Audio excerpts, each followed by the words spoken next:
Welcome once again to the Phil Taylor Jones Show. We're happy you could join us once more as we talk about things that are interesting and not so interesting and crazy and what have you. But that's the world we live in.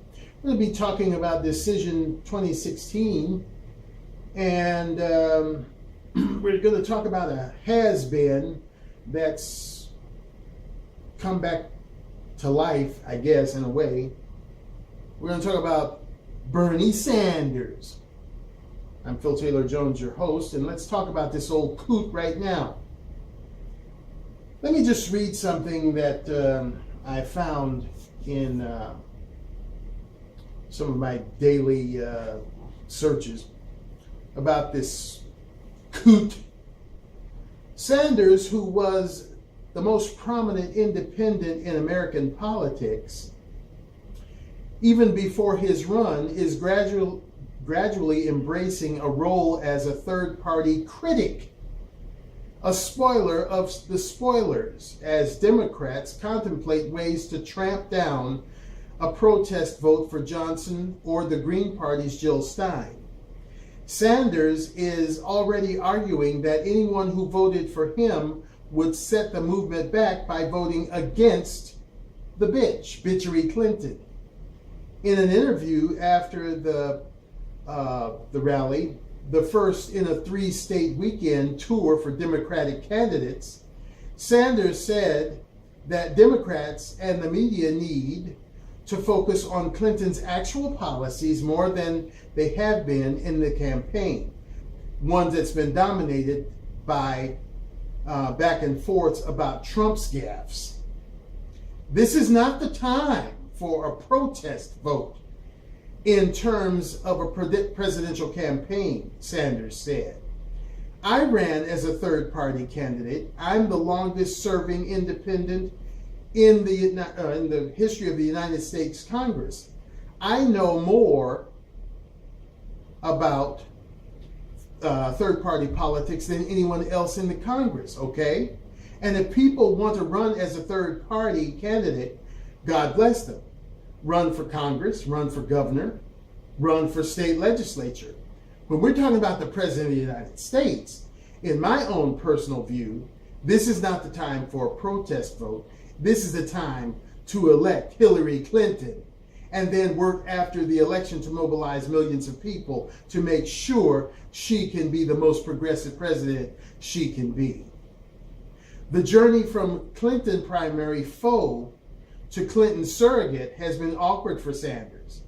At high-profile moments during the Democratic National Convention, including his address to delegates, he mentioned his endorsement near the top of his remarks and was blown back by jeers and boos. Since then, Sanders has tucked his endorsement later in his speeches after rundowns of exactly what concessions his campaign got from the Democratic Party and what a Trump presidency would undo. Okay, he was independent, and he ran as independent for everything he did. Then he jumped into bed with the Democrats knowing that they were bloody nothing. Some of the worst bastards that ever grouped together and started forming whatever to run the country. Jill Stein saw the way that this campaign was going, that it was all for bitchery Clinton and virtually nothing for him. He had gathered the young. He had gathered what they call minorities. He had gathered educated people. He had gathered those that are not so educated. He had gathered people to the magnitude of which the Democrats had never seen before. It was a movement. It was a revolution, if you will. He got all these people prompted up, got them all pumped up for him. Feel the bird, feel the bird. And then what did he do? He let the Democratic National Party use him as a wad of toilet paper to wipe their political butts with and throw in the toilet by whoosh for the bitchery Clinton. He ended up being like so many college boys. I gotta be true to the frat. It's all about the frat. I can't go against the frat. Damn the frat. You're there to go to college and learn. Well, the same with him, this stupid Sanders guy. Okay, I will admit going up against the bitchery Clinton and her murderous clan is quite the thing to, try to take on. And indeed, they did do some nasty things to Sanders, like threaten his campaign, some of his campaign supporters. They firebombed one of his offices.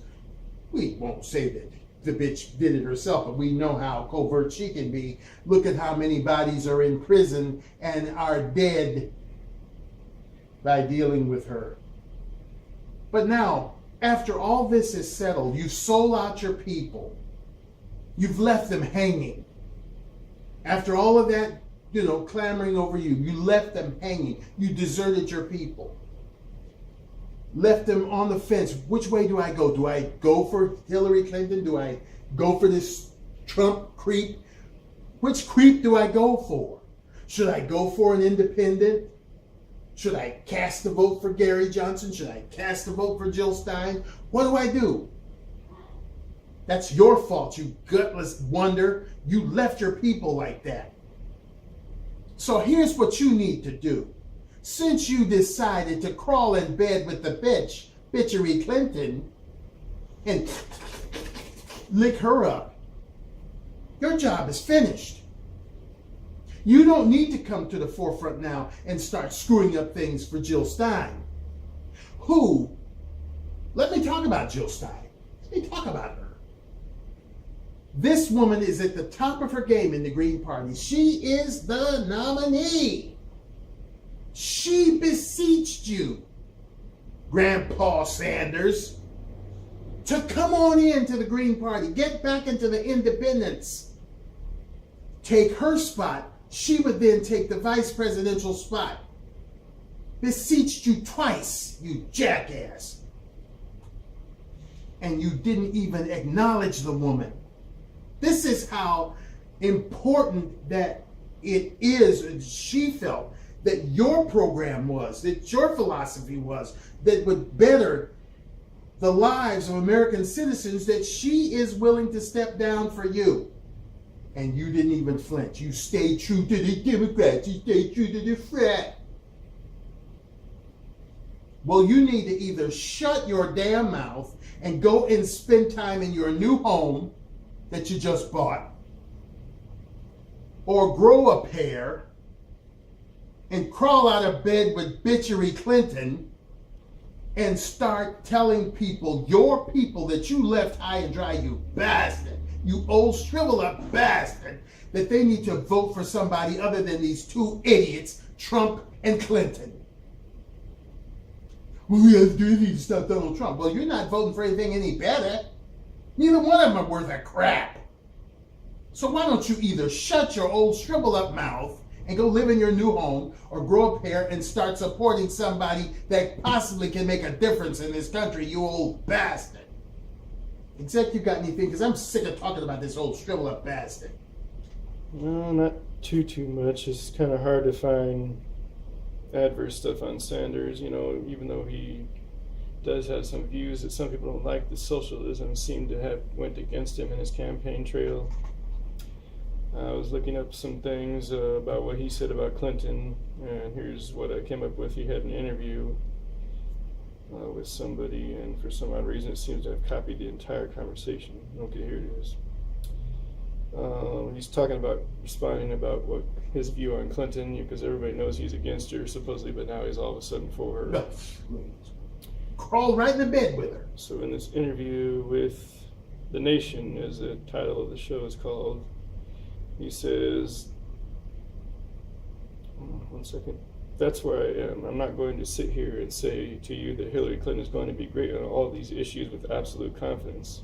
That's not what I'm saying. I'm saying that on many, many issues, her views are progressive. In many areas, they are awesome. When they're not progressive, we got to push her, and on the day after the election, we will mobilize millions of people to make sure that we will make her the most progressive president that she can be. you know, I don't really know about this Sanders guy. You know, he's all over the map, and he's gotten a lot of people to follow him. He got, I believe, about 4 million votes or something like that for himself. He and Trump were the, as you say, the fanboys for their two parties. They got so many votes. They got so many people following them. It was like a movement for both of them. Yeah, but he deserted his people. What a jackass. That's what a lot of people think about him. And now he seems to, as they allude to in this article, to be the political conduit leading people where he thinks they should go. You know, just because Trump isn't good enough, he wants to lead her to that person instead of leading it over to Jill Stein, who has a lot of ideas very similar to his. And she wants to help out with these college debts. She wants to eradicate them totally. He wants to help with student loan stuff too. So her ideas kind of a circle around, you know, socialism, the kind that works in a lot of different ways to try to get the power back to the people, as her plan says on her website. And he wants to supposedly get millions of people working together to get this bitchery person to do the right thing. And well, he wants to, as he says, mobilize people to help people do the right thing. And that's what, you know, Jill Stein is all about, trying to get everybody working together again. You know, these two other candidates, you know, they're not worth, you know, salt. I wouldn't even put salt down that good because at least it flavors food. Salt has a lot of purposes. Yeah. Good purposes. But I mean, some people talk about salt in a bad way, like, why are you so salty about that? So it kind of seemed to fit. But, you know, this Clinton person should have automatically been blackballed from the White House after stealing about $200,000 worth of stuff from there. Once you rob from the White House, you should never be allowed to go back, period. Forget the Benghazi thing, although rest in peace those poor souls, and it's a tragedy that happened, and even more so that she got away with it, let alone the other trail of bodies, let alone the email scandals and everything. She should have been blackballed just because of stealing from the White House, period. And this Trump guy, like you said in the previous show, he just uses everybody to get up there. Don't think in your right mind that someone can just borrow a small loan of $1 million and get to where he did without doing some kind of crookedness. You can't get high up in the world without stepping over a few people along the way. So that said, both of these people are no good for the president. And Bernie Sanders is just trying to lead people in the wrong direction, you know, because everybody looks up to him, you know, and he's leading in the wrong direction. They don't look up to him too much anymore. Yeah, but we don't need him. We don't need that. We don't need him to tell us what to do. We need to think with our own minds for once. Make our own decisions, do our own research, investigate before you invest, as our grandmother said. But, you know, this is not the right way the nation needs to go. We need a new person that's totally different. We need a third party, a different party, an independent and a green party. And that's what Jill Stein and Ajamu Baraka. Well, you know that this Gary Johnson fellow in the Libertarian Party, they're like incomplete. I mean, they're good on some things, like human rights issues and things of that sort. But when you go to other things, they kind of come up empty. And this Gary Johnson fella, he is la-la-loo. You know, he's a nut.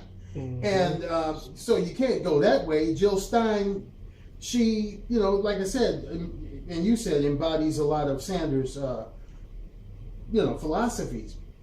But for him to just arbitrarily leave his people like that and work with a party that is just totally inept, and then want to come back now and tell you to vote for somebody that he himself had great trepidation with, about her being in the Wall Street bunch with Goldman Sachs and all of these muckety mucks, these financial muckety mucks that are paying her $200,000+ for speeches, and now he's over there just licking her up. Oh, please.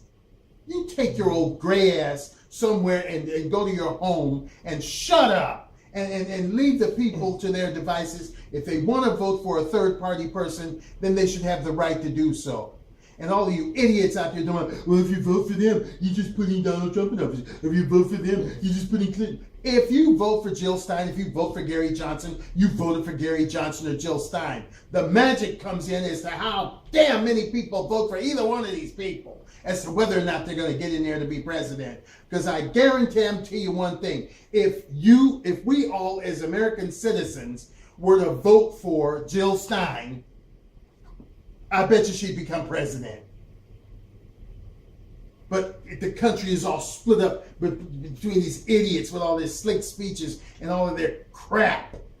And you can virtually see it. If you don't believe me, just go back 12 or 13 months. Look at the rhetoric from both of these two supposed front runners. How much they've lied. How much they have flip-flopped. How much they have misinformed. How much they have ridiculed and belittled and embarrassed our country. And then you tell me if you still want to vote for that bastard, bitchery Clinton or Donald ass Trump. Think about that thing. What do you got? Got some more? Yeah, speaking of this Gary Johnson pitiful mess that's coming from NBC News. Gary Johnson makes another blunder on live TV.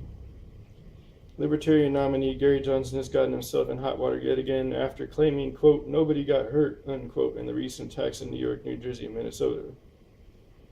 On CNN's reliable sources, Brian Stelter asked Johnson for his reaction to the recent explosions in the tri-state area as well as the stabbing that occurred in St. Cloud, Minnesota. He asks, what do you think the government needs to be doing on a day like today? Well, first of all, just grateful that nobody got hurt, he says. In fact, 29 people were injured in the Chelsea bombing and 9 people were stabbed in the St. Cloud attack. Johnson quickly admitted that he misspoke and clarified that he meant to say there were no casualties rather than no injuries. Well, then you need to get your words right in your mind. Get stuff together. I mean, the guy is la-la-loo. And you want to vote for him. He's got more votes than Jill. He corrected himself on Twitter and once more on CNN the next morning. Quote, well, first of all, what happened in New York, just really glad nobody was killed, he said Monday, but the damage may have already been done. You know, he can't even get his thoughts together with this, what is Aleppo? Like, you know, is that an actual thing or an object or a type of thing? Well, it's only been in the news for like the past, does he think it's a couple of years? Does he think it's a short for leprosy? A person that has leprosy, lepo? That's a leper, not a lepo. I mean, these people, they're all, these pillows, left in some ways to the machinations or whatever. But my thing is, let's try something new, and not depend on the stupid Democrats or the Respublicans to keep screwing us over like they have done for centuries, or at least decades. Now I'm misspeaking. For decades, I'm tired of these two groups screwing us over and making all these dumbass decisions about bringing all these people in here to bomb people, so that he can make a mistake about nobody got hurt. It's just crazy. So what else you got? And as he says, because he's still trying to get over the backlash and ridicule over the response, and shortly apologized for the foul pass. I'm incredibly frustrated with myself. I have to get smarter, he said, following the appearance with Aleppo. He put his tweet up for the recent thing we just started talking about. Someone said, Jack Healy from the New York Times, I believe, did I mishear, or did Governor Gary Johnson tell Brian Stelter he was thankful nobody was hurt in the New York attack, so he actually had to reply to defend himself? At Jack Healy, NYT, at Brian Stelter on at CNN this AM. I misspoke when meaning to say I'm grateful that no one was killed in the New York attack. I mean, what is this guy, schizzy or on drugs or something? How can you... I think he's a heavy marijuana user, so, or at least a former marijuana user, I don't know. But being in the public eye, you have to be careful of what you say and you think about your words before you speak. Nobody got hurt.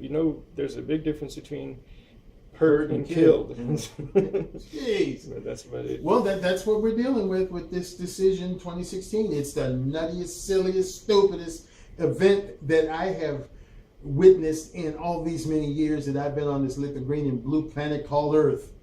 And, I will admonish, think about that vote, because we're going to have to put up with this bastard for probably 8 years. That's what they're saying. Whoever gets in there will probably be in there for the next 8 years. So think about that thing very carefully. We thank you for joining us. Keep a smile on your face. As a direct contrast to all the bullcrap in the world. In this nutty world we live in, try to maintain an air of sanity and keep your joy and let no one take that away from you. And to the extent possible, let's try to dump the hate and increase the peace. We'll see you next time right here on the show. Bye-bye.